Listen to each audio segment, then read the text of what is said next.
S25 울트라 비싸다고 생각하시나요? 가성비 생각하면서 일반이나 플러스로 타협할 계획이신가요? 그렇다면 이 영상만큼은 꼭 끝까지 시청해주세요. 70만원 비싼 울트라, 그럼에도 살만한 이유를 팩트로 폭격해드리겠습니다. 안녕하세요, 리뷰하는 팽이 리팽입니다. 며칠 전 갤럭시 S25 시리즈가 공개됐죠. 일반 플러스 울트라까지 총 3가지 모델이 출시됐는데요. 사실 이번엔 전기종이 스냅드래곤 8 엘리트를 탑재하고 12기가 램도 기본으로 들어가서 굳이 울트라를 사야 하나 고민하시는 분들이 많더라고요. 실제로 해외에서는 울트라 배터리 용량이나 충전 속도가 예전과 비슷하다는 점을 지적하면서 특히 중국 브랜드들에 비해 실망스럽다는 반응이 많이 나오고 있습니다. 물론 충전 속도나 배터리 용량이 전작과 비슷한 건 사실이에요. 하지만 이런 스펙만 보고 울트라를 포기하면 그것 또한 후회하실 거라 장담합니다. 제가 S25 시리즈를 전부 사용해보고 느낀 게 있는데 이건 직접 써본 분들만 알 수 있는 차이점이 있거든요. 특히 이번 S25 울트라는 전작과는 전혀 다른 매력이 있습니다. 각진 디자인이 둥글게 바뀌고 무게도 15g이나 가벼워졌죠. 거기다 카메라 성능은 말할 것도 없고요. 그래서 오늘 영상에선 왜 꼭 울트라를 써야만 하는가 그 이유를 낱낱이 파헤쳐 드리도록 하겠습니다. 바로 시작하겠습니다. 우선 왜 울트라를 사야만 하는가, 그 첫 번째 이유는 바로 카메라입니다. S25 울트라의 메인 카메라는 2억 화소로 전작과 동일하지만 이번엔 초광각이 1200만 화소에서 5000만 화소로 업그레이드가 됐는데요. 덕분에 초광각 8K 촬영이 가능해졌습니다. 이건 정말 획기적인 변화예요. 실제로 제가 S24 울트라와 비교해보니 체감되는 차이가 확실히 있었습니다. 전작에서 아쉬웠던 줌화질도 후 처리가 돼서 대폭 개선돼 30배 줌에서도 선명한 사진을 얻을 수 있었고요. 특히 접사 기능이 추가돼 가까운 피사체도 선명하게 찍을 수 있었습니다. 다음 디스플레이인데요.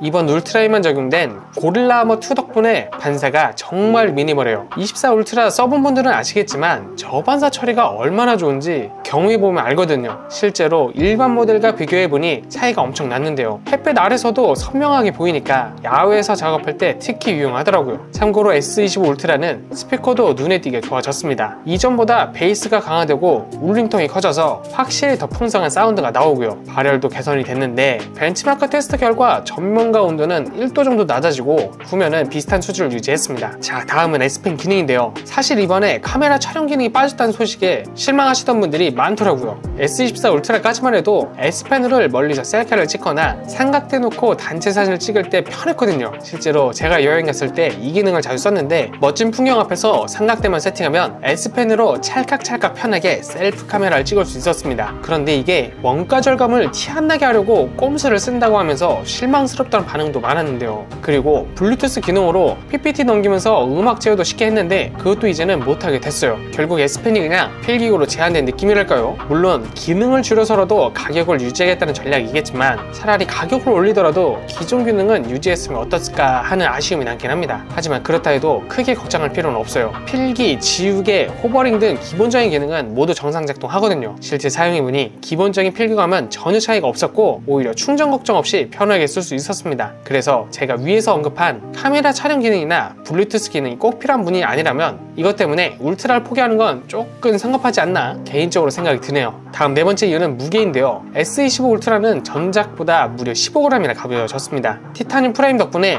218g까지 무게가 줄었고 컬러별로 무게 차이가 있거든요. 블랙과 그레이는 218g, 화이트는 220g 정도로 같은 울트라여도 2g 정도 차이가 납니다. 또 그립감도 훨씬 좋아졌는데요. 각진 디자인이 둥글게 바뀌면서 손에 쥐었을 때 훨씬 편하고요. 사실 휴대폰을 거의 하루 종일 손에 쥐고 사니까 이런 미세한 차이가 큰 영향을 끼치지 않나 개인적으로 저는 이 부분이 되게 좋았습니다. 자, 다음으로 다섯 번째 성능인데요. 이미 아시겠지만 이번 S25 전 모델이 스냅드래곤 8 엘리트가 들어갔어요. 특히 울트라의 경우 베이퍼 챔퍼가 40% 정도 더 커져서 발열 제어가 더 효과적인데요. 벤치마크 결과를 보면 플러스 기준으로 싱글 53%, 멀티 50% 정도 향상이 됐고 울트라는 싱글 멀티 모두 38% 정도 좋아졌습니다. 그래픽 성능도 최대 33% 정도 대폭 개선이 됐는데요. 이제는 아이폰 16 프로와 비교해도 멀티코어나 그래픽 성능이 더 앞서는 정도예요. 물론 램 용량이 12기가로 고정된 건 조금 아쉽긴 하지만 울트라의 경우 16기가 램을 원한다면 1TB Z 블랙 모델만 선택할 수 있습니다.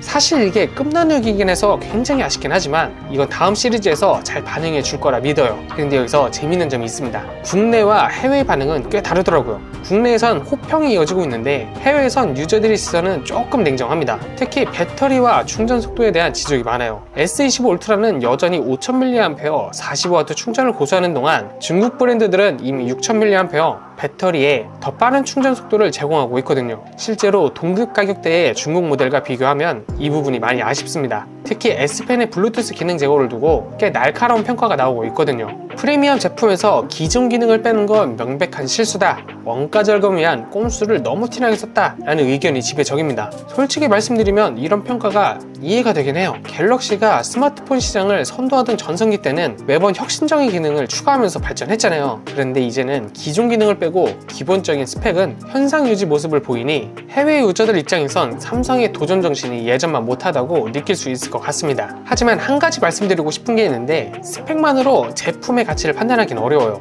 예를 들어 중국 폰이 더 큰 배터리, 더 빠른 충전을 제공하지만 실사용에선 S25 울트라만한 완성도와 안정성을 보여주긴 어렵거든요. UI의 최적화나 카메라의 완성도, AS 네트워크까지 종합적으로 봐야 하는 거죠. 물론 삼성이 조금 더 과감한 혁신을 보여줬으면 하는 바람은 있습니다. 전성기 시절처럼 업계를 선도하는 기업으로 돌아갔으면 좋겠다는 마음, 하지만 그렇다고 해서 S25 울트라가 실망스러운 제품은 절대 아니라는 점 강조하고 싶네요. 자, 사정이 길었는데 마지막 이유를 말씀드릴게요. 6번째로 소개할 S25 울트라를 꼭 사야 하는 이유는 바로 AI 기능입니다. 이번에 정말 혁신적인 AI 기능들이 추가됐는데요. 예를 들어 전원 버튼이 AI 버튼으로 변경돼서 제미나이를 빠르게 실행할 수 있게 됐습니다. 덕분에 실시간 통역은 물론 사진 편집이나 텍스트 생성까지 다양한 AI 기능을 직관적으로 사용할 수 있게 됐고요. 실제로 이번에 추가된 AI 기능들을 직접 써보니 정말 유용하더라고요. 회의록 작성할 때 AI가 자동으로 요약해주고 일할 때까지 정리해주니 업무 효율이 확 올라갔습니다. 또 서클 투 서치도 강력해졌는데, 이게 뭐냐면 화면에 보이는 모든 걸 실시간으로 검색할 수 있는 기능이에요. 예를 들어 길거리에서 마음에 드는 옷을 봤다면 카메라로 찍기만 해도 비슷한 제품을 찾아줍니다. 번역 기능 역시 획기적으로 개선됐는데요. 실시간 통화 중에 통역이 가능하고 정확도도 많이 높아졌습니다. 특히 외국 거래처와 통화할 때 유용하더라고요. 게다가 이런 AI 기능들이 대부분 온 디바이스로 처리되기 때문에 인터넷 연결 없이도 사용할 수 있다는 점이 정말 큰 장점이었습니다. 자, 이유를 모두 들으셨다면 이제 가격과 구매 시기에 대해 말씀드릴 차례인데요. 우선 가격이 전작과 동일하다고는 하지만 환율 상승분을 감안하면 실질적으로 가격 인하나 다름없습니다. 단통법도 폐지돼서 구매 혜택도 더 커졌고요. 다만 S24 울트라를 쓰고 계신다면 바로 교체할 필요까지는 없을 것 같아요. AI 기능이나 카메라 개선은 매력적이긴 하지만 급하게 바꿀 정도는 아니거든요. 대신 S23이나 그 이전 버전을 쓰시는 분들이면 이번이 정말 좋은 타이밍이라 생각합니다. 사실 구매 꿀팁도 있는데 그건 너무 길어서 고정 댓글에 자세한 구매 가이드를 남겨놨거든요.